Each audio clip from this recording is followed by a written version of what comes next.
Hello students, important 2 mark and 3 mark problems பார்த்துட்டு இருக்கோம். அந்த சீரீஸ்ல வந்து இது ஃபர்ஸ்ட் லெசன்லோடைய ஒரு exercise problem, that is 9th problem. ரொம்ப இம்பார்ட்டன்ட் ப்ராப்ளம் இது.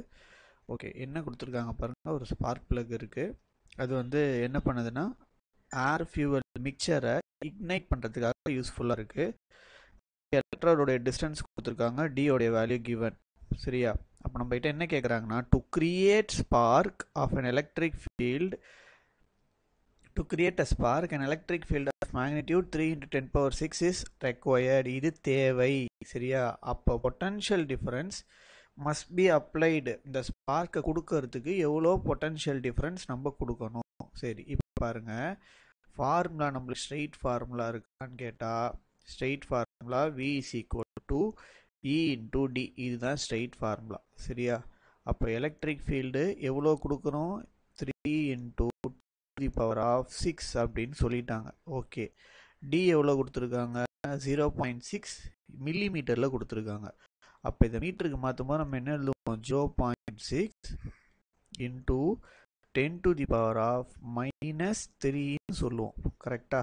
அப்போ இதை பண்ணும்போது மல்டிப்ளை பண்ணால் என்ன ஆகும்னா 1.8ன்னு கிடைக்கும். கரெக்டாக 1.8 into 10 to the power of +3ன்னு கிடைக்கும்.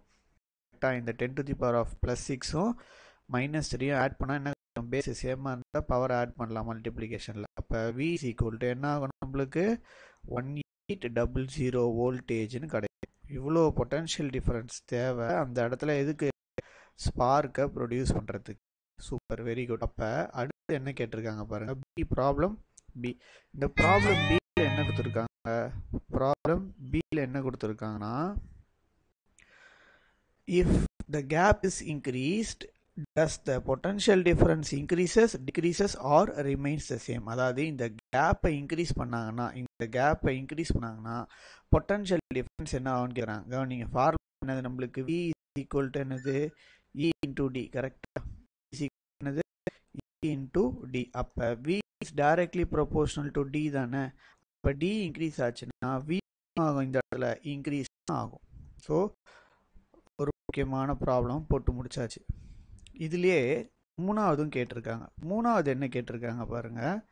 மூணாவது இருக்கிற ப்ராப்ளமும் இம்பார்ட்டன்ட். இதுலேயே சப்டிவிஷன் சி அப்படின்னு கொடுத்துருக்காங்க. என்ன கொடுத்துருக்காங்க? If the potential difference is required if the gap is 1 millimeter. 1 millimeter இப்போ கேப் இருக்கு. அதே ஃபார்முலா தான் திருப்பி V is equal to என்னது? E into D தான் யூஸ் பண்ண போகிறோம். எலக்ட்ரிக் ஃபீல்டு இடத்துல தான் கொடுத்துருக்காங்க. 3 into 10 to the power of 6 அப்படிங்கிறது நோன் வேல்யூ கொஷினில் கொடுத்துருக்காங்க. இப்போ கேப் வைக்க சொல்கிறாங்க 1 millimeter. 1 millimeter 1 into 10 to the power of -3. அப்போ இதை சால்வ் பண்ணால் நம்மளுக்கு என்ன கிடைக்கும்? 3 into 10 to the power of 3ன்னு கிடைக்கும். இதை நம்ம எப்படி எழுதலாம்? நம்ம 3000 போடலாமா? 3000. ஓகேவா? 3000 voltages required. 3000 voltages required. So ரொம்ப ரொம்ப ரொம்ப ஈஸியான ஒரு ப்ராப்ளம் இந்த இடத்துல நம்மளுக்கு போட்டு காமிச்சிருக்கோம். இதுலேயும் பாருங்கள், நான் திருப்பி ஹைலைட் பண்ணி உங்களுக்கு டிஃப்ரெண்ட் கலரில். இங்கே பாருங்கள், டியோடைய வேல்யூ எவ்வளோ இருக்குது? 1 மில்லிமீட்டர். அப்போ எவ்வளோ கிடைக்குது? 3000 கிடைக்குது. அதே டியோடைய வேல்யூ எவ்வளோ இருக்குது? 0.6 இருக்கும்போது எவ்வளோ கிடைக்குது? 1800 கிடையாது. அதுதான் சொல்கிறேன், இஃப் டி இன்க்ரீஸ் ஆச்சுன்னா வியும் என்ன ஆகும்? நம்மளுக்கு இன்க்ரீஸ் தான் ஆகும். தேங்க்யூ. ப்ராக்டிஸ்.